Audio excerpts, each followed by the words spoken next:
अस्सलाम वालेकुम, कैसे हैं आप सब। वेलकम है आपका शहजाद एकेडमी में। केमिस्ट्री की क्लासेस चल रही हैं और केमिस्ट्री में आपके कॉन्सेप्ट क्लियर करने के लिए आपका भाई शहजाद अली हाजिर है आपकी खिदमत में। तो आज की इस वीडियो में आपको पढ़ाने वाला हूँ molar mass.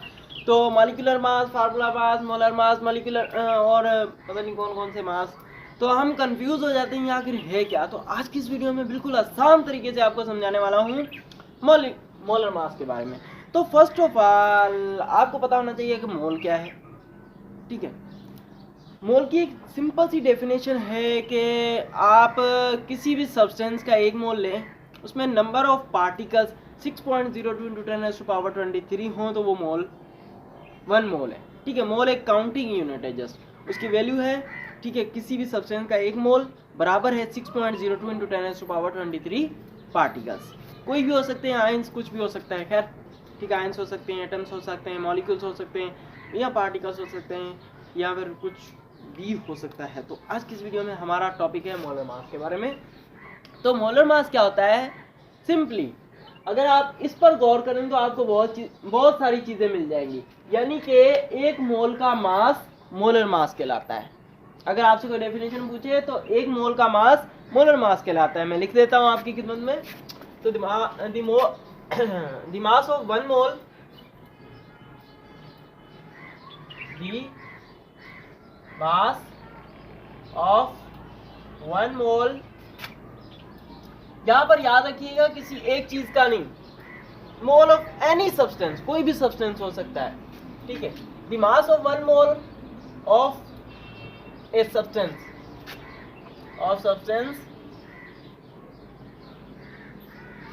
is called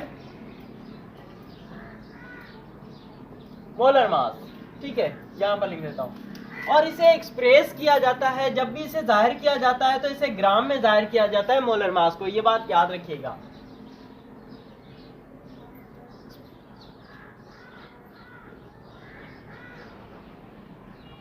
in grams. 2 point clear हो गए।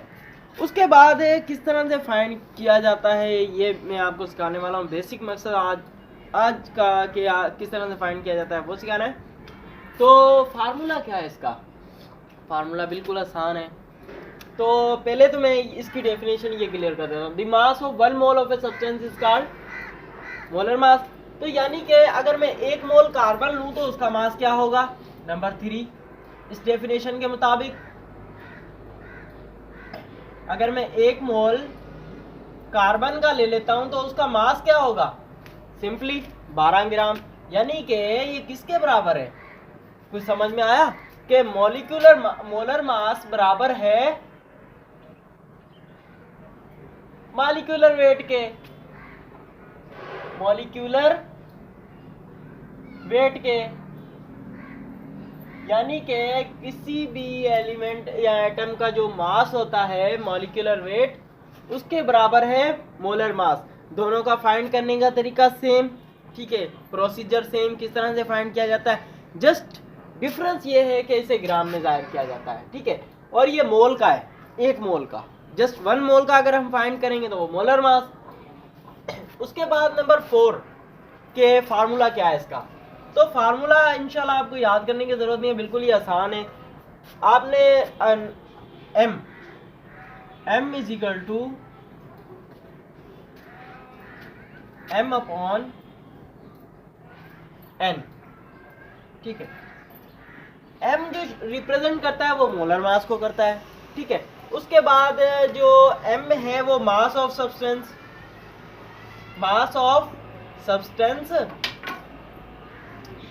अब एक चीज कॉमन आपको मिलेगी यहाँ पर, और यहाँ पर आ जाएगा नंबर ऑफ मोल्स। आप कितने मोल्स का मोलर मास निकालना चाहते हैं, यानी कि आप कितने मोल्स का मास निकालना चाहते हैं, वो कहलाएगा मोलर मास। जस्ट इस तरह से डेफिनेशन आप याद किया करें तो इजी हो जाएगा आपके। यहाँ पर क्या आ जाएगा, नंबर ऑफ मोल्स। ठीक है, ऑफ सब्सटेंस। अब देखें, ये हो गया मोलर मास। अब मैं आपको डेफिनेशन याद करने का तरीका बताता हूँ। यानी कि नंबर ऑफ मोल्स का मास निकालेंगे तो उसे कहेंगे कि molar mass. The mass of 1 mole of substance is called molar mass. अगर यहाँ पर 1 है तो 1 मोल का अगर मास निकालेंगे तो वो मोलर मास। जस्ट सिंपल है। उसके बाद फाइंड द मोलर मास। अब हम फाइंड करते हैं मोलर मास। एक चीज़ का आपको मैं फाइंड करके दिखा देता हूँ यहाँ पर कि किस तरह से हम निकालते हैं। जस्ट इजी स्टेप है, बिल्कुल इजी।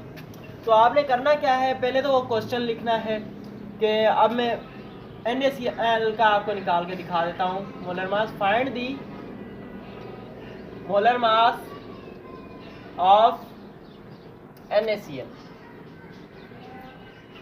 यहाँ पर कंफ्यूज मत हो जाना कि काफ़ी सारे लोग कंफ्यूज हो जाते हैं कि हमें मॉलिक्यूलर मास निकालना आता है लेकिन मोलर मास नहीं। तो यार बिल्कुल सेम प्रोसीजर है। आपने करना क्या है, अब फार्मूला ये है, ठीक है। आपने NaCl यहाँ पर लिखा, जस्ट सिंपल है। सोडियम का मास आपको पता होना चाहिए कितना है, 23 है। 23 ग्राम में आप लिख दें और डिवाइड में आप क्या लिखें, 1 मोल। ठीक है, हमने क्या किया, 1 मोल ऑफ सोडियम 23 ग्राम के बराबर है। प्लस दूसरे एटम पे जाएंगे, दूसरे एटम पे जब जाएंगे तो दोबारा वही लिखेंगे। यहाँ पर 1 मोल लिख दिया, ठीक है। और हमें क्लोरीन का 1 मोल ऑफ क्लोरीन किसके बराबर है, 35.5 के ग्राम के।